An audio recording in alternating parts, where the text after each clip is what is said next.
आज मैं आपके सामने एक डिटेल डेमो पेश करूंगा एक डेटाबेस का, जो कि मैंने अपने क्लाइंट के लिए क्रिएट किया है और ये कार पार्किंग मैनेजमेंट सिस्टम के हवाले से है। ठीक है, इसके अंदर आप कार पार्किंग के बिज़नेस को मैनेज कर सकते हैं। और इसके अलावा अगर आपको अपनी कंपनी की रिक्वायरमेंट के लिए कोई डेटाबेस चाहिए तो आप मुझे डिस्क्रिप्शन में दिए हुए ईमेल आईडी के ऊपर कांटेक्ट कर सकते हैं। ठीक है, तो मैं आपके लिए आपके बिज़नेस के एंड नीड्स के मुताबिक मैं जो है ना डेटाबेस क्रिएट करूँगा आपके लिए।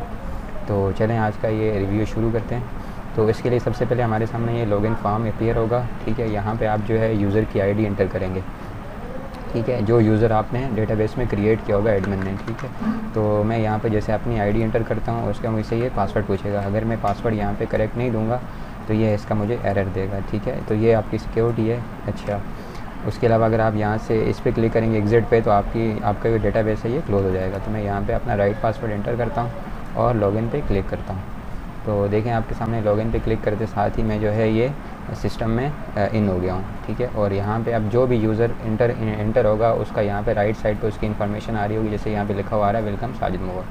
ठीक है, और उसके अलावा यहाँ ऊपर लोगो वगैरह होगा और ये साइड में जो है ना ये सारे बटन आ रहे हैं आपके सामने। ठीक है, बाकी चीज़ों को हम बाद में देखेंगे। अच्छा,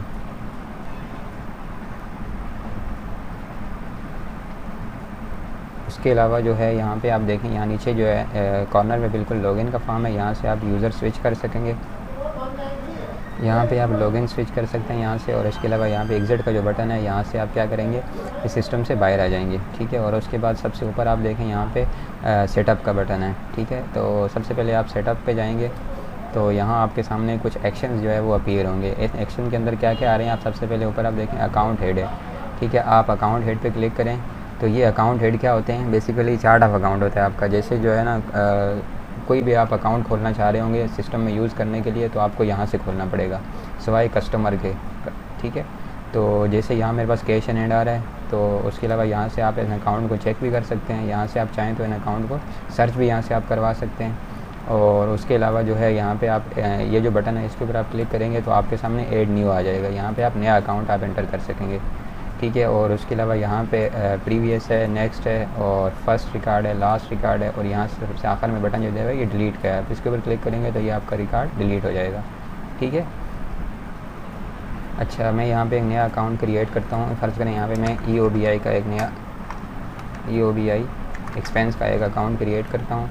और यहाँ से आपको अकाउंट ग्रुप सेलेक्ट करना होगा कि ग्रुप में कौन सा ये जो आपने एक्सपेंस अकाउंट क्रिएट किया है ये कहाँ पे होना चाहिए। कैश है, बैंक है, एक्सपेंस है, इनकम है, जो भी है तमाम यहाँ पे टाइप डिफाइन हुई है। इनमें से आपने कोई एक सेलेक्ट करनी है। ठीक है, तो मैं यहाँ से इसको एक्सपेंस कर देता हूँ और उसके बाद इसको मैं नेक्स्ट रिकॉर्ड पे चला जाता हूँ या प्रीवियस पे चला जाता हूँ तो ये मेरा डेटा सेव हो जाएगा यहाँ पे। तो जहाँ पे जब मैं एंट्री करूँगा तो वहाँ पे मुझे ये अवेलेबल हो जाएगा। ठीक है, और उसके बाद यहाँ से आप फॉर्म को क्लोज़ करें और फर्स्ट थिंग फर्स्ट जो है आपको ये करना चाहिए, बिज़नेस प्रोफाइल आपको सेट करनी चाहिए यहाँ पे। ठीक है, यहाँ पे कार पार्किंग है, जैसे कोई भी आपके बिज़नेस का नाम है तो आप यहाँ पे सबसे पहले अपनी प्रोफाइल सेट करेंगे। ठीक है, प्रोफाइल सेट करने से ये होगा कि आपकी जितनी भी रिपोर्टिंग होगी, जितने भी फॉर्म्स होंगे उसके ऊपर जो हेडर आ रहा होगा यहाँ आप देख सकते हैं यहाँ पे कार पार्किंग के नाम से ABC स्ट्रीट 1 2 3 ये जो कॉन्टैक्ट नंबर वगैरह सारे यहाँ पे जो आ रहे हैं ये इसी फॉर्म से पिक कर रहे हैं यहाँ से। ठीक है, इसको मैं यहाँ पे अगर अपडेट करूँगा तो ये यहाँ पे सारी चीज़ें चेंज हो जाएंगी। ठीक है, तो यहाँ आप देख सकते हैं ये सारी प्रोफाइल यहाँ से सेट हो जाएगी। ठीक है, और उसके बाद आप इसको क्लोज़ करते हैं।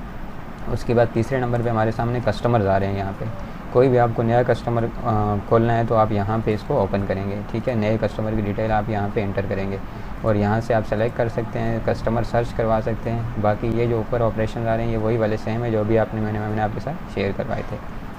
ठीक है, और उसके अलावा यहाँ पे आप क्या क्या दे सकते हैं, इस जो भी डिटेल आपकी कस्टमर की अब यहाँ पे होगी। इसके अलावा कोई और फील्ड अगर आपको ऐड करवानी है तो वो भी आप मुझे जैसे बोलेंगे आपकी रिक्वायरमेंट के हिसाब से तो मैं यहाँ पे ऐड कर दूँगा। ठीक है, और यहाँ स्टेटस है ये इंपॉर्टेंट है। ठीक है, स्टेटस आपका कस्टमर जो है ये एक्टिव कस्टमर है या इनएक्टिव कस्टमर है। ठीक है, तो इस हिसाब से आपका डेटाबेस आगे भी वर्किंग करेगा। जहाँ जहाँ ज़रूरत पड़ेगी हमें एक्टिव की इनएक्टिव की वहाँ पे इसको हम यूटिलाइज़ करेंगे। ठीक है, और इसके अलावा जो है आपको कस्टमर की प्रोफाइल यहाँ से कस्टमर की अगर आपको डिटेल जो है पूरी सारी प्रिंट करनी है तो यहाँ पे आप प्रिंट पे क्लिक करेंगे तो आपके सामने ये कस्टमर की प्रोफाइल पूरी सारी प्रिंट हो जाएगी। कस्टमर प्रोफाइल के नाम से आ जाएगी, इसका स्टेटस है, बाकी जो भी डिटेल है सारी यहाँ पे आपके सामने अपीयर हो रही होगी। ठीक है, और यहाँ से आप इसको डिलीट कर सकेंगे कस्टमर को, ठीक है। और उसके बाद इस फॉर्म को क्लोज़ करते हैं। और इसके अलावा पार्किंग प्लॉट्स हैं। पार्किंग प्लॉट से मुराद यहाँ पे वो है जहाँ जो आपके सामने पार्किंग की स्पेसेस हैं, जहाँ पे आप गाड़ियाँ खड़ी करेंगे, ठीक है। तो यहाँ पे आप उसकी सेटिंग कर सकेंगे। यहाँ से आप देखें, मैंने कोई भी आपको नया प्लॉट ऐड करना है तो आप यहाँ से कर सकते हैं। किसी प्लॉट को आप चेक करना चाहें तो आप यहाँ से इसको कर सकते हैं, ठीक है।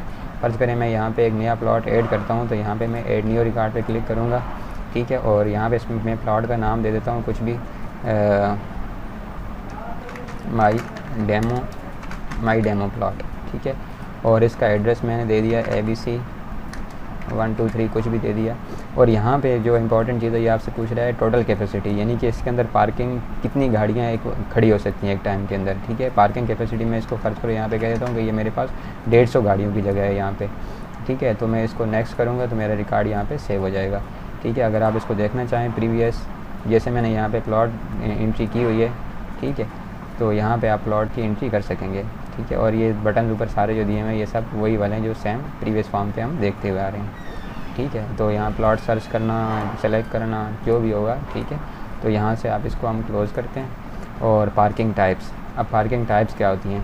पार्किंग टाइप्स भी आपने खुद सेट करनी है कि जो आप पार्किंग की फैसिलिटी दे रहे हैं उसके अंदर जो है ना, आपको यूज़र जब आपके सामने कस्टमर आएगा तो उसको ताकि परेशानी ना हो, तो आपसे वो पूछता है फ़र्ज़ करें महीने का रेट क्या है, मंथली रेंट क्या है आपका, ठीक है। तो आप यहाँ पे डिफ़ाइन कर देंगे 1 टाइम, ठीक है। मंथली पार्किंग टाइप हमारी मंथली है तो उसका रेंट 12,000 रुपये है, फ़र्ज़ करें यहाँ मैंने ऐसी एंट्री किया हुआ है।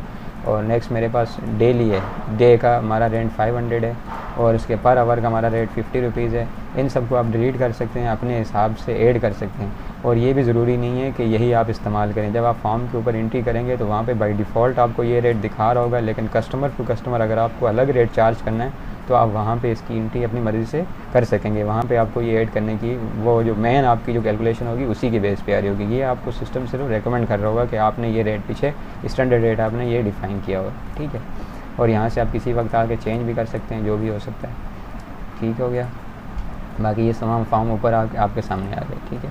और उसके बाद सबसे आखिर में यूज़र्स हैं। यहाँ से आप यूज़र क्रिएट करेंगे। अब यूज़र कौन होते हैं? यूज़र जो है वो आपके वो होते हैं जो आपके सिस्टम को यूज़ करेंगे, ठीक है। ये जो आपका सिस्टम है इसके अंदर जो है मैंने 2 टाइप के यूज़र रखे हैं फ़िलहाल, ठीक है। एक जो है वो आपका उसका रोल जो है वो एडमिन है और दूसरे का डेटा एंट्री है, ठीक है। क्योंकि एडमिन जो होता है उसको तमाम तरह के राइट्स होंगे, हर तरह के फॉर्म्स के ऊपर वो जा सकता है, हर चीज़ को चेंज कर सकता है। लेकिन जो डेटा एंट्री वाला होगा वो हर चीज़ों को देख नहीं सकता, या जहाँ पे हम उसको बाउंड करना चाहें वहाँ पे उसको बाउंड कर देंगे, ठीक है। यहाँ पे ऊपर आप जैसे ही देखें ये इसके तमाम बटन आ रहे हैं यूज़र के हवाले से। यहाँ आप पासवर्ड डालेंगे इसका और ये कंफर्म पासवर्ड देंगे तो ये पासवर्ड जनरेट हो जाएगा। ये आपको लॉगिन के टाइम पे काम आएगा। अभी आप देखें क्योंकि मैं साजिद मुग़ल इस नाम से लॉगिन हूँ तो मेरा रोल एडमिन है, तो इसलिए मुझे इन तमाम फॉर्म्स का राइट्स हैं। यहाँ पे मैं कहीं पे भी जा सकता हूँ, ठीक है। अब फ़र्ज़ करें इसको हम चेक करते हैं, तो मैं इसको यहाँ से क्लोज़ करता हूँ। हम चलते हैं लॉगिन फॉर्म के ऊपर। मैं यहाँ से यूज़र स्विच करता हूँ। पहले मैं साजिद के नाम से आया था, अब मैं साद के नाम से आ रहा हूँ, ठीक है। इसका मैं पासवर्ड एंटर करता हूँ तो आप ये देखें यहाँ पे लिखा हुआ आ गया वेलकम साद अहमद, ठीक है, जो भी यूज़र है आपका। और यहाँ पे अब मैं सेटअप पे गया तो मैं यहाँ पे ये आपसे कह रहा है sorry you don't have rights to use this option because this is admin rights, ठीक है। और उसके अलावा पार्किंग के ऊपर बाकी चीज़ें मैं आपको बाद में दिखाऊँगा। फ़िलहाल मैं सिर्फ यूज़र का रोल दिखाना चाह रहा हूँ। तो यहाँ पे मैंने रिपोर्ट्स वगैरह के ऊपर इसको बाउंड किया हुआ है कि डेटा एंट्री जो यूज़र है वो रिपोर्ट्स ना देख सके, सेटअप ना कर सके, इस तरह की चीज़ें मैंने इसके लिए बंद की हैं। तो चलें दोबारा मास्टर यूज़र के पे चलते हैं, ठीक है। और तो इस तरह ये हमारा सेटअप का सेक्शन जो है ये कंप्लीट हो गया। उसके बाद सेकंड चीज़ हमारे सामने आती है पार्किंग के हवाले से, ठीक है। अब आपको सबसे ज़्यादा ज़रूरत पड़ेगी वो पार्किंग की होगी। अब आप पार्किंग पे क्लिक करेंगे और यहाँ पे क्या होगा आपके सामने, अगर आपके सामने कोई नया रिकॉर्ड आपको एंट्री करना है तो आप यहाँ से कर सकेंगे। और कस्टमर आपने सेलेक्ट करना है यहाँ से। अगर कोई पुराना कस्टमर, रिपीटेड कस्टमर आपके पास दोबारा आया है तो आप उसको यहाँ से लेज़र देख सकते हैं, ठीक है। फ़र्ज़ करें यहाँ पे हम जो है ये हमारे पास कस्टमर है, ठीक है। और अगर हम कोई एक नया कस्टमर आ गया उसको आप ऐड करना चाह रहे हैं तो इसी फील्ड के ऊपर आप डबल क्लिक करेंगे तो आपके सामने ये फॉर्म अपीयर हो जाएगा कस्टमर का। और यहाँ पे आप नए कस्टमर की डिटेल डालेंगे जो रिक्वायर्ड है। उसके बाद दोबारा आप इस फॉर्म पे आके उसकी एंट्री कर सकेंगे। फ़र्ज़ करें मेरे सामने ABC कस्टमर है, मैं इसी को सेलेक्ट करता हूँ, फ़िलहाल यूज़ करना चाह रहा हूँ इसको मैं, ठीक है। और यहाँ पे नीचे 2 तरह, यहाँ ऊपर टॉप पे देखें टोटल चार्जेस आ रहे हैं, पेमेंट्स इसने कितनी की और इस कस्टमर का बैलेंस क्या है वो आपको समरी दिखा रहा है यहाँ पे। और नीचे यहाँ पे क्या है, 2 टैब आपके सामने आ रहे हैं, एक पार्किंग डिटेल्स का है, दूसरा पेमेंट्स का है। ठीक है, अब पार्किंग डिटेल पे सबसे पहले हम चलते हैं। इस कस्टमर ने यहाँ पे हमारे पास एक गाड़ी खड़ी की हुई है, ठीक है, अभी तक, और वो 19 जुलाई को खड़ी की है इसने। हमने यहाँ पे बल्कि एक नई एंट्री करते हैं, आपको परेशानी ना होता आके। फर्ज़ करें आज की डेट में हम एंट्री करते हैं। यहाँ पे कार डिटेल क्या है, जो भी है, वाइट कलर, ये वो सब कुछ जो भी आप डिटेल देना चाह रहे हैं वो आप दे सकते हैं। कार नंबर क्या है, 321 यहाँ पे मैंने दे दिया। और यहाँ पे ऊपर आप देखें, इस वक्त आप देख सकते हैं टोटल स्पेस जो आपकी पार्किंग है उसके अंदर 555 गाड़ियों का है, जिसमें से 2 गाड़ियाँ यहाँ पे खड़ी हुई हैं और 553 गाड़ियाँ आप यहाँ पे खड़ी कर सकते हैं इस फ़िलहाल। ठीक है, और उसके अलावा जब आप यहाँ पे मैं नया कस्टमर जो है, ये यहाँ पे मुझे देखना है मैं कौन से प्लाट पे इसकी गाड़ी खड़ी कर रहा हूँ। मैं यहाँ पे कह रहा हूँ कि माई डेमो प्लाट के ऊपर मैं गाड़ी खड़ी करता हूँ। तो मैं जब इसको अपडेट करूँगा, जैसे ही मैंने अपडेट किया तो ऊपर यहाँ मेरा स्टेटस जो है ना इसने अपडेट कर दिया कि ये कह रहा है कि जो आपने अभी प्लॉट सेलेक्ट किया है उसके अंदर टोटल 150 की गुंजाइश है, 150 गाड़ियों की गुंजाइश है और बुक अभी 0 है और 150 मज़ीद आप गाड़ियाँ यहाँ पे खड़ी कर सकते हैं। ठीक है, तो मैंने कहा ठीक है, स्पेस अवेलेबल है। अगर यहाँ पे स्पेस अवेलेबल नहीं होगा, फर्ज़ करें यहाँ 150 है और यहाँ भी 150 हो जाता, 150 मतलब है यहाँ पे 150 हो जाता, तो स्पेस अगर अवेलेबल स्पेस 0 होता तो ये सिस्टम मुझे अलाउ नहीं करता कि आप इस पार्किंग प्लॉट के ऊपर मज़ीद गाड़ियाँ खड़ी नहीं कर सकते, क्योंकि यहाँ पे मज़ीद जगह नहीं है। ठीक है, और उसके बाद आपने यहाँ पे प्लॉट पहले सेलेक्ट कर लिया, यहाँ पे आपने चेक कर लिया स्टेटस ओके है, तो मैं यहाँ पे आगे टाइप यहाँ पे सेलेक्ट करूँगा। मैं ये जो हमने पीछे डिफ़ाइन की थी वो यहाँ पे शो हो रही होगी, यानी कि डेली है, हावरली है, मंथली है, जो भी। मैं कह रहा हूँ ये जो कस्टमर हमारा गाड़ी खड़ी करना चाह रहा है मंथ वाइज, और यहाँ पे इसको चाहिए फ़र्ज़ करेंगे 1 महीने के लिए गाड़ी खड़ी कर रहा है, तो बाई डिफ़ॉल्ट रेट इसने जो हमने पीछे डिफ़ाइन किए थे वो यहाँ पे आ रहे हैं, लेकिन हम यहाँ से इससे 13,000 चार्ज करना चाह रहे हैं, 12,000 नहीं करना चाह रहे। तो यहाँ पर हमने 13,000 पे डिफ़ाइन कर दिया और यहाँ पर मुझे लिख दिया इसने कि 1 मंथ्स पीरियड आ गया। ठीक है, एक्स्ट्रा चार्जेस अगर इससे हम कोई लेना चाह रहे हैं किसी और मद में, फ़र्ज़ करें मैंने यहाँ पे लिख दिए 150 एक्स्ट्रा चार्जेस लेना चाह रहे हैं, टोटल अमाउंट जो हमने इससे लेनी है वो 13,150 लेनी है। ठीक है, अच्छा अगर ये कस्टमर टैक्सेबल है, ठीक है, अगर ये टैक्स भी देता है तो आपने यहाँ पे टैक्स का अकाउंट सेलेक्ट करना है। ये टैक्स का अकाउंट वो है जो हमने चार्ट ऑफ अकाउंट के अंदर पीछे मास्टर में डिफ़ाइन करेंगे इसको। जैसे अभी मैंने अकाउंट हेड में EOBI अकाउंट खोला था ना, वहीं पे आप इसको कोई टैक्स अकाउंट या जैसे ये वेट टैक्स है, कोई GST है या कुछ है दूसरा है, सर्विसेज पे जो होते हैं वो तमाम टैक्स आप वहाँ पे डिफ़ाइन कर सकेंगे, उसका लेजर मेंटेन हो रहा होगा, उसी हिसाब से आप आगे गवर्नमेंट को पे करेंगे। तो यहाँ पे आपने टैक्स परसेंटेज देनी है। मैंने फ़र्ज़ करो मैंने कहा 5% है, तो इसने मुझे टैक्स की अमाउंट कैलकुलेट करके दे दी। ठीक है, और नेट अमाउंट जो इस कस्टमर से लेने वो हमने ये लेने हैं। ठीक है, 13,807 रुपये। ठीक है, और उसके बाद यहाँ पे एग्ज़ैक्ट डेट अगर आप देना चाहें तो यहाँ पे आप दे सकते हैं, नहीं तो आप उस वक्त एग्ज़ैक्ट डेट दें जब ये कस्टमर गाड़ी लेके जा रहा हो। ठीक है, और यहाँ ऊपर मैं इसको रिफ़्रेश करता हूँ तो आप ये देखें इस कस्टमर से टोटल हमने 37,000 की पार्किंग की है और 23,000 इसने पेमेंट कर दी उसमें से, और जो है बाकी इसका बैलेंस इससे ये हमने लेना है इससे। ठीक है, और फ़र्ज़ करें ये ऊपर वाली जो गाड़ी थी अभी फ़िलहाल आपके सामने देखें पार्किंग स्पेस क्या है, 555, 3 गाड़ियाँ आपके पास आपकी पार्किंग के अंदर हैं और 552 की मज़ीद गुंजाइश है। अब फ़र्ज़ करें यहाँ पे क्या हुआ, ये गाड़ी जो है ना आज चली गई, तो मैं यहाँ पे 19 तारीख लिख दिया मैंने और एग्ज़ैक्ट के ऊपर मैंने यहाँ पे चेक लगा दिया। जैसे ही मैंने एग्ज़ैक्ट के ऊपर चेक लगाया उसके बाद अब मैं दोबारा इसको रिफ़्रेश करता हूँ तो आप ये देखें यहाँ पे नेक्स्ट रिकॉर्ड पर जाने का मैंने रिफ़्रेश किया तो यहाँ पे आप देखें 500। अब मेरे पास गाड़ियाँ जो पार्किंग में खड़ी हैं वो 2 हो गई, पहले 3 थी क्योंकि एक एग्ज़िट हो गई, तो यहाँ काउंटर चल गया कि आपकी एक गाड़ी चली गई है तो 2 रहेगी, 2 यहाँ पे पार्किंग में रह गई हैं। अच्छा, उसके अलावा जो है यहाँ पे आप आगे मज़ीद जो है यहाँ पे इसको डिलीट कर सकते हैं इस रिकॉर्ड को, या आप कस्टमर का यहाँ तक हम पहुँच गए। ठीक है, ये हमने बुकिंग यहाँ तक कर ली। अब हमें कस्टमर को एक टोकन चाहिए, टोकन देंगे हम, पार्किंग टोकन। तो यहाँ आप पार्किंग टोकन पे क्लिक करेंगे तो आपके सामने इसी ID का पार्किंग टोकन क्रिएट हो जाएगा। इसको थोड़ा डिटेल में देखते हैं। तो ये पार्किंग टोकन है आपका। ठीक है, पार्किंग ID ये है। अच्छा, एग्ज़िट डेट हमें आपने नहीं लिखी यहाँ पे तो ये नहीं आ रही। ठीक है, और उसके अलावा जो है आपका प्लॉट नेम यहाँ पे आ रहा है। ठीक है, और कस्टमर की डिटेल यहाँ पे आ रही है, उसकी गाड़ी नंबर वगैरह सब कुछ, और यहाँ पे आपकी उसकी वैल्यू आ रही है पार्किंग डिटेल के वाले से, क्या रेट था, क्या आपने चार्ज किया, उससे तमाम चीज़ें जो है वो यहाँ पे आ रही होंगी। अथोराइज बाई यहाँ पे आप साइन कर देंगे तो जिसने जो है जिसकी मतलब जिसने ये बुकिंग की होगी उसका यहाँ पे साइन हो जाएगा, या जो भी अथॉरिटी होगी वो यहाँ पे साइन करके दे देगा इसको। और जब भी अपनी गाड़ी लेने आएगा तो ये टोकन डिस्प्ले आपको दिखाएगा और अपनी गाड़ी ले जाएगा।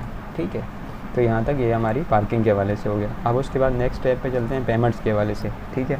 अब इसी कस्टमर से हमने पेमेंट लेनी है, तो फर्ज करें यहाँ पे हम एंट्री करते हैं 19 तारीख में, और यहाँ पे इसने हमें कैश पेमेंट की है। जो भी आप डिस्क्रिप्शन हो आप यहाँ पे एंट्री कर लें, ठीक है।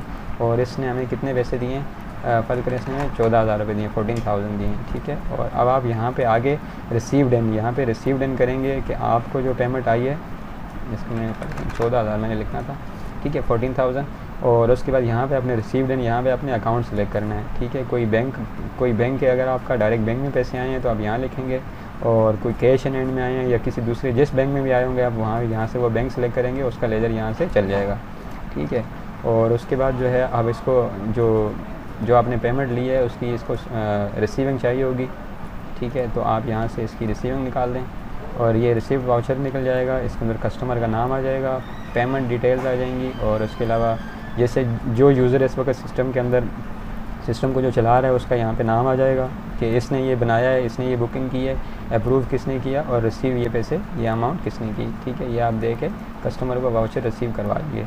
कस्टमर से वाउचर अपना जो भी अगर आप रिसीव कर लेंगे उसको कॉपी देनी होगी, जो भी करना होगा आप इसकी प्रिंट कर सकेंगे, ठीक है। तो ये आपकी पेमेंट डिटेल्स हो गई। और इसके अलावा यहाँ से आप जो है रिकॉर्ड्स ऑपरेशन चेक कर सकते हैं, प्रीवियस नेक्स्ट पे जाना चाहें जो भी आप कर सकते हैं, ठीक है। और यहाँ जो ऊपर ये बटन दिया हुआ है इसके ऊपर आप क्लिक करेंगे तो आप मेन फॉर्म के ऊपर आ जाएंगे, ठीक है। तो हमारी पार्किंग का सेक्शन हमारा क्लियर हो गया। उसके बाद वाउचर के ऊपर चलते हैं। ये तो हमारी वो थी जहाँ जो पार्किंग होगी डायरेक्ट डीलिंग हमारी कस्टमर के साथ थी, ठीक है। उससे हमने पेमेंट लेनी थी और पार्किंग करनी थी। अब वाउचर पे ऊपर चलते हैं, और यहाँ पे हम जाके वाउचर की एंट्री करेंगे। और अगर कोई पुराना वाउचर आपको यहाँ से देखना है तो आप इसको यहाँ सिलेक्शन की वजह से आप यहाँ से वाउचर देख सकेंगे, ठीक है। और नया वाउचर एंट्री करना है तो आप ऐड के ऊपर क्लिक करेंगे, ठीक है। और उसके बाद हम यहाँ पे एक नया वाउचर एंट्री कर देते हैं। फ़र्ज़ करें यहाँ पे हम लिखते हैं ऐड एक्सपेंसेस EOBI। अभी हमने जो अकाउंट क्रिएट किया था उसके हवाले से मैं सेलेक्ट करना चाह रहा हूँ EOBI, ठीक है। EOBI अब मैंने 3 दफ़ा इसलिए सेलेक्ट किया कि मुझे तीनों प्लाट्स की अलग अलग पेमेंट करनी है, ठीक है। तो यहाँ पे मैं प्लाट सेलेक्ट करूँगा, ये वाला, ये मैं एक ही वाउचर के ऊपर ये तीनों काम करना चाह रहा हूँ। और जिसके अगेंस्ट में भी आपने कोई एक्सपेंस पे किया है वो यहाँ पे अपने प्लॉट सेलेक्ट करना है। अब इसका ये फ़ायदा होगा कि आपको जो आपकी जो पार्किंग है, पार्किंग इनकम, पार्किंग एक्सपेंसेस जो है ना वो प्लॉट वाइज आ रहे होंगे, तो आपको पता चल रहा होगा कि मेरी कौन सी प्लॉट ने इससे कितनी अर्निंग हुई है और उसके ऊपर कितने एक्सपेंडिचर्स हुए मेरे, ठीक है। फ़र्ज़ करें मैंने EOBI दिया, इसकी मद में 500 का, इसकी मद में 200 का, और इसकी मद में मैंने 300 का यहाँ पर दे दिया, ठीक है। अब आप यहाँ पर ये देखें कि यहाँ पे आप ये देखें, आपको ये कह रहा है कि टोटल आपका डेबिट जो है वो है 1000 का, टोटल क्रेडिट 0 है, डिफरेंस यहाँ पे 1000 आ रहा है। अच्छा, अब अगर आप यहाँ पे आपने ये पैसे दिए कहाँ से, अब यहाँ से आप सेलेक्ट कर सकते हैं अकाउंट अपना। फर्ज करो मैंने यहाँ से कैश इन हैंड से ये पैसे दिए हैं, ठीक है। और मैं यहाँ चला जाता हूँ क्रेडिट साइड पे। अब अगर मैं यहाँ पे 900 लिखूँगा तो अब ये डिफरेंस मेरा 100 का रह रहा है। अब मैं अगर एंट्री सेव करूँगा तो मुझे ये एंट्री सेव करने नहीं देगा, ये कहेगा कि debit and credit must be equal, ठीक है। तो मतलब ये हो जाएगा, आपको यहीं से इसने बाउंड कर दिया कि आपकी एंट्री सही होनी चाहिए ताकि आगे चल के आपको प्रॉब्लम ना हो, ठीक है। तो मैं यहाँ पे इसको पूरा 1000 लिखता हूँ। जो मैंने इस तरफ डेबिट किए वही सारे मैंने सामने क्रेडिट किए, तो ये मेरा यहाँ पे डिफरेंस 0 हो गया, ग्रीन हो गया, ठीक है। मीन्स कि मेरा ये वाउचर एंट्री ओके है, और मैं इसको आगे नेक्स्ट कर देता हूँ, ठीक है। और उसके अलावा अगर आप इस वाउचर को अभी देखना चाह रहे हैं तो आप इसको देख भी सकते हैं। अच्छा, मैंने जो है ना ये यहाँ पे जो एंट्री की हुई थी इसको मैं इसका मुझे प्रिंट लेना है, ठीक है। ये पहले मैंने एक एंट्री की हुई थी, तो मुझे अब अगर इसका प्रिंट करना है तो मैं यहाँ पे ये करूँगा कि यहाँ पे जो ऊपर ऑप्शन आ रहा है आपका प्रिंट वाउचर का, ठीक है। अच्छा, यहाँ पे 0 आ रहा है, एक सेकंड में इसको फॉर्म को थोड़ा बंद करता हूँ। रिफ्रेश करना था इसको मैंने, तो मेरे सामने यहाँ 2 एंट्रीज़ आ गई, ठीक है। और ये वाउचर नंबर 2 है जो अभी हमने एंटर किया था, एक पहले का था, ठीक है। और उसके अलावा अब अगर मुझे इसका प्रिंट चाहिए तो मैं यहाँ प्रिंट ऑप्शन पे जाऊँगा, तो ये वाउचर मेरे सामने प्रिंट होके आ जाएगा। वाउचर नंबर ये है 2020 का 7वें महीने का दूसरा वाउचर है। तो यहाँ पे हमने कंकैटिनेट किया मैंने इसको, ताकि वाउचर एक अच्छे से जो है ना मेंटेन हो रहा हो, ठीक है। और 19 जुलाई का वाउचर है, पेड एक्सपेंस EOBI हो गया, ठीक है। तो यहाँ पे इसकी सारी डिटेल आ गई, प्रीपेड किसने किया, अप्रूव, रिसीव जो भी होगा सारे यहाँ पे आप इसको मेंटेन करेंगे, ठीक है। ये आपका वाउचर यहाँ से जनरेट होगा, किसी तरह का भी आपको एंट्री करनी है अगर तो। ठीक है। तो ये आपकी कोई एक्सपेंस पे करना है या कुछ भी करना है तो आपको यहाँ से होगा, सही है। और अगर कस्टमर से रिलेटेड कोई भी डीलिंग होगी वो सारी पार्किंग की मदद से होगी, वहीं पार्किंग से आप उसकी इनकम बुक करेंगे और वहीं से आप उस कस्टमर से पैसे लेंगे या उससे अमाउंट जो भी होगी वो वहीं से लेंगे। बाकी जो दूसरी एंट्रीज़ हैं वो एक्सपेंसेस पे करने हैं या कुछ भी होना वो आप यहाँ से वाउचर के थ्रू करेंगे। ठीक हो गया। अब उसके बाद हम चलते हैं वाउचर के बाद हम चलते हैं सीधा एम्प्लॉइज़ के ऊपर। ठीक है, ये आपका एम्प्लॉई का टेब है और यहाँ पे आपके पास कोई नया एम्प्लॉई अगर आता है तो आप उसकी डिटेल ऐड करेंगे यहाँ से, तो ये आपके सामने नया एम्प्लॉई ऐड हो जाएगा और इसकी सारी आपने डिटेल देनी है यहाँ से। यहाँ इस डिटेल के अंदर क्या क्या आता है वो मैं अभी आपको दूसरा एक प्रीवियस जो मैंने एंटर किया वो उसकी मदद से दिखा देता हूँ। ठीक है, और उसके बाद एम्प्लॉई आईडी ऑटो जनरेट होगी, मिस्टर जो भी आप यहाँ सेलेक्ट करेंगे और उसके बाद first name, last name, father name, nationality, CNIC। ये कस्टमर मेरे क्लाइंट की रिक्वायरमेंट के हिसाब से मैंने एंट्री की है, वरना आपकी रिक्वायरमेंट अगर कुछ और होती है तो हम उस हिसाब से भी इसको उस हिसाब से मेंटेन करेंगे। यहाँ पे आप डेट ऑफ बर्थ एंट्री करेंगे, डॉक्यूमेंट एक्सपायरी डेट है, इंटरनेशनल आईडी है, NIC है, जो भी है सारा यहाँ पे आ रहा है। ठीक है, और यहाँ पे एज कैलकुलेट कर रहा होगा, इसकी ईमेल क्या है, ज्वाइनिंग डेट क्या है, ये एज ऑटोमेटिक कैलकुलेट हो रही है। ठीक है, और इसका स्टेटस क्या है, यहाँ से आप एक्टिव है, इनएक्टिव है, ऑन वोकेशन है, जो भी है आप इसको यहाँ से स्टेटस इसका चेंज कर सकेंगे। ठीक है, अगर आपकी कंपनी छोड़ गया है तो यहाँ लीविंग डेट क्या है, इसकी रीज़न क्या है, क्यों छोड़ के गया है। अच्छा, रीजॉइन अगर आपके पास दोबारा हुआ है तो आप यहाँ एंट्री करेंगे रीजॉइन कब हुआ। ठीक है, रेजिडेंशियल एड्रेस इसका क्या है, अगर इंटरनेशनल है तो इसका परमानेंट एड्रेस क्या है, फ़र्ज़ करें कहाँ रहता है, रिहाइश क्या है, ये वो सब कुछ, और क्वालिफ़िकेशन वगैरह जो है ना इसकी सारी क्या है आप यहाँ से सेलेक्ट कर सकेंगे। ठीक है, और उसके अलावा सैलरी डिटेल दें, सेकंड टैब के अंदर जो है सैलरी डिटेल दें। अब सैलरी डिटेल के हवाले से इसकी पोस्ट क्या है, मैनेजर है, असिस्टेंट है, जो भी आप मज़ीद अगर आपको ऐड करना है तो लिस्ट के ऊपर क्लिक करेंगे, यहाँ पे आप मज़ीद डेजिग्नेशन ऐड कर सकेंगे। ठीक है, और सैलरी टाइप इसकी क्या है, मंथली है, डेली वेजेस वाला है या वीकली है या पर आवर है, जो भी आप यहाँ पे डिफ़ाइन कर सकेंगे इसके ऊपर। ठीक है, अच्छा, उसके अलावा एनुअल बोनस आप इसको क्या देते हैं, जो आपकी मर्ज़ी है यहाँ पे वो लिख देंगे। इसकी बेसिक सैलरी क्या है, एनुअल लीव्स क्या हैं, और ये करंट सैलरी ये खुद ब खुद यहाँ से ऑटोमेटिक कैलकुलेट कर रहा होगा, इसको आपको चेंज करने की ज़रूरत नहीं, आपको बेसिक सैलरी जस्ट देनी है। उसके अलावा जो भी इसके अंदर प्लस माइनस करना है वो आपने यहाँ से करना है। ठीक है, इसकी इंक्रीमेंट, ठीक है, और यहाँ से जैसे अब मेरे सामने आ रही है 49,500, तो मैं यहाँ पे इसको मज़ीद डिमोशन फ़र्ज़ कर इसका मैं कर रहा हूँ 500 का। ठीक है,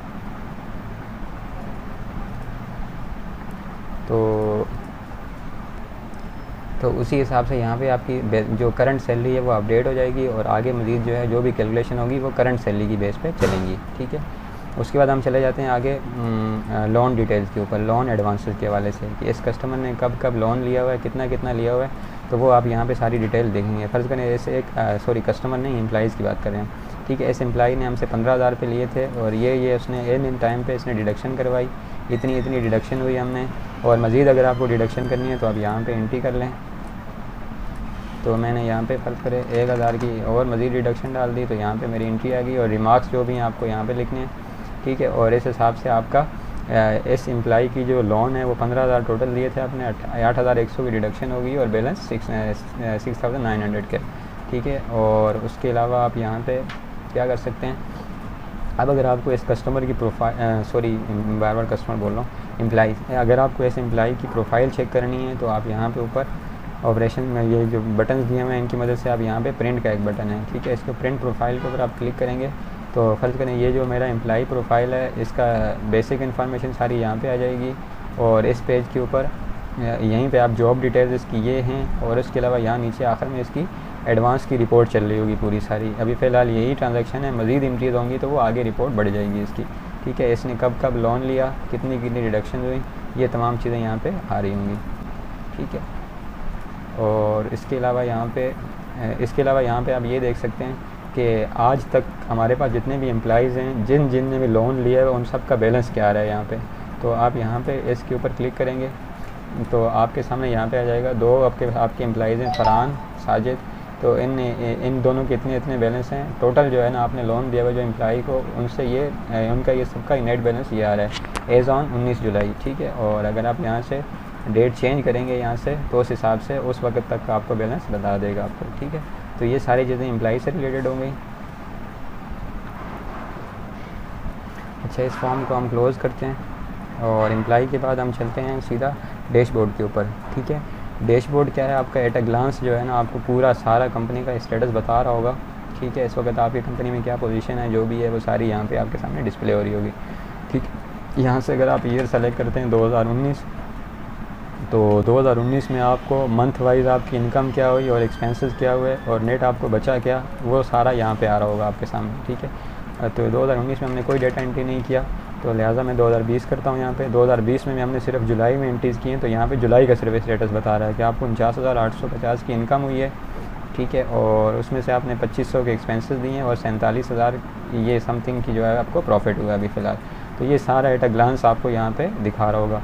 उस दूसरी तरफ यहाँ पे आप देखें एम्प्लॉइज़ स्टेटस क्या है, आपको ये बता रहा है आपके टोटल एक्टिव एम्प्लॉइज़ 1 हैं, इनएक्टिव कुछ भी नहीं है। ऑन वोकेशन एक आपका जो एम्प्लॉई है वो छुट्टी गया हुआ है।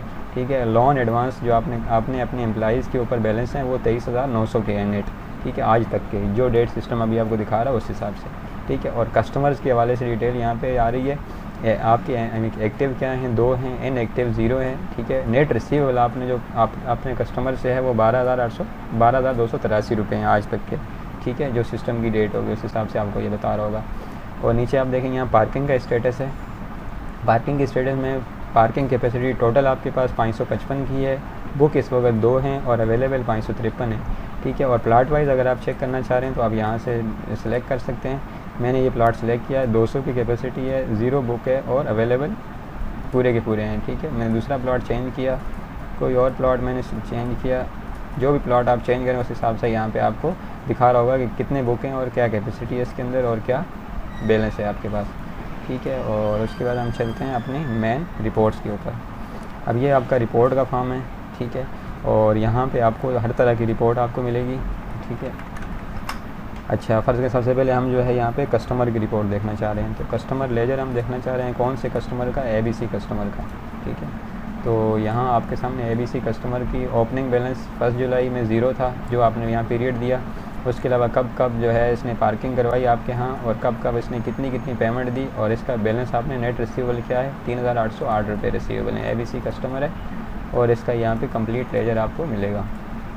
ठीक है, और यहाँ से जो आप टाइम पीरियड चेंज करेंगे, मैंने यहाँ पे 19/7 लिखा, तो आपके ये इस हिसाब से ये पूरे का पूरा डेटा बता रहा है। ठीक है, क्योंकि इसकी सारी एंट्रीज 19 जुलाई में हुई हैं, तो वरना ये आपको ओपनिंग बैलेंस यहाँ पे दिखा रहा होता ऊपर। ठीक है, हो गया। और उसके बाद दूसरा है अदर अकाउंट। अदर अकाउंट से मुराद ये है कि जो भी दूसरे अकाउंट्स होंगे, जैसे एक्सपेंसेस के अकाउंट हैं।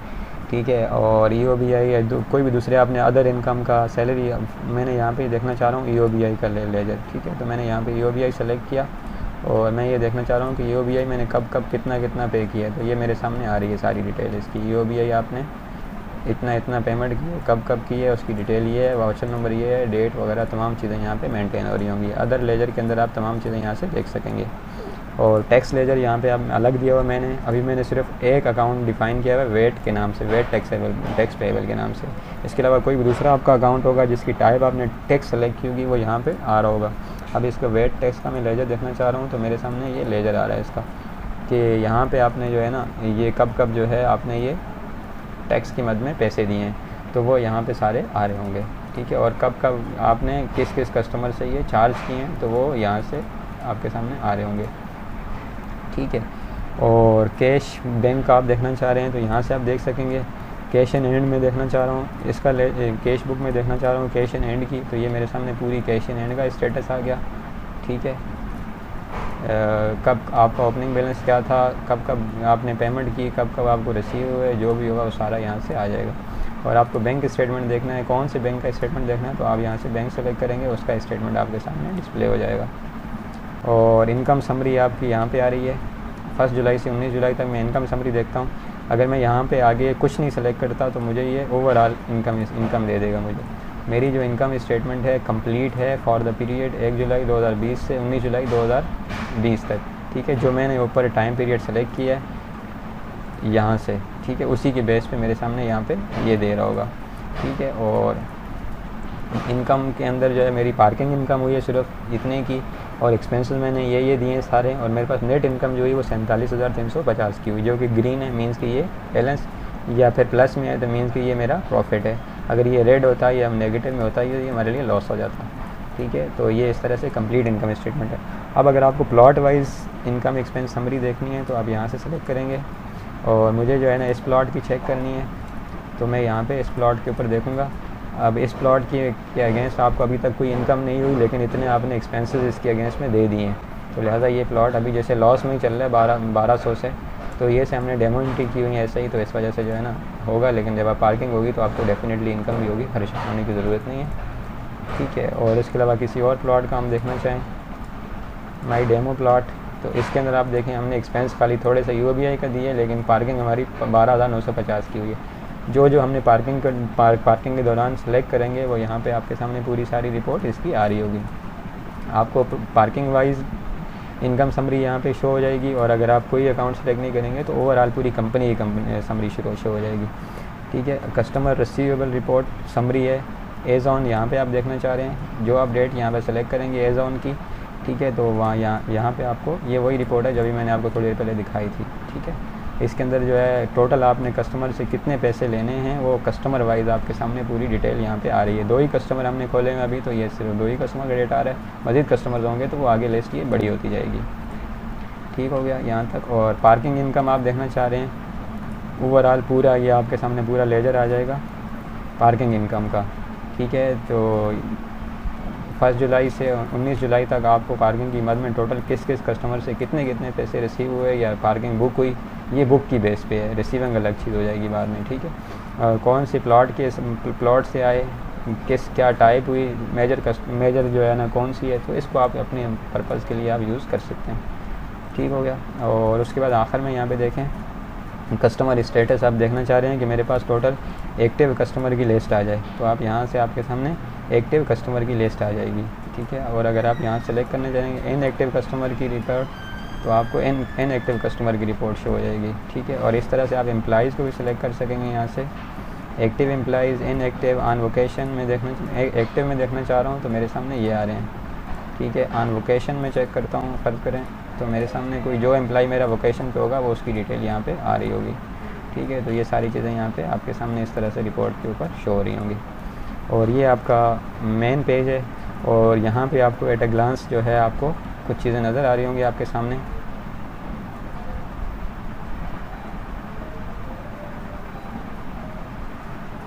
जैसे कि ये जो है आपके सामने प्लॉट का स्टेटस आ रहा है, ये सब चीज़ें आ रही हैं, टोटल पार्किंग कैपेसिटी क्या है, ये सब चीज़ें आपके सामने यहाँ। तो उम्मीद है कि दोस्तों आपको ये मेरा डेटाबेस जो मैंने क्रिएट किया पार्किंग मैनेजमेंट सॉल्यूशन के नाम से आपको अच्छा लगा होगा, ठीक है। अगर आप इस तरह का डेटाबेस आप अपनी कंपनी के लिए या कोई और बनवाना चाह रहे हैं आप, तो आप कमेंट सेक्शन में दिए हुए ईमेल के ऊपर मुझे कांटेक्ट कर सकते हैं, ठीक है। तो और यहाँ पे भी आप मुझे कमेंट में भी अपनी राय से ज़रूर आगाह कीजिएगा कि आपको ये डेटाबेस कैसा लगा, और इसके हवाले से आपने इसमें क्या चीज़ें आपको अच्छी लगीं, और इसके अलावा कोई अगर आपने इसमें मुझे मज़ीद अगर सजेशन कोई आपकी तरफ से हो तो वो भी मैं वेलकम करूँगा। थैंक्स फॉर वॉचिंग, अपना बहुत सारा ख्याल रखना, अल्लाह हाफ़िज़।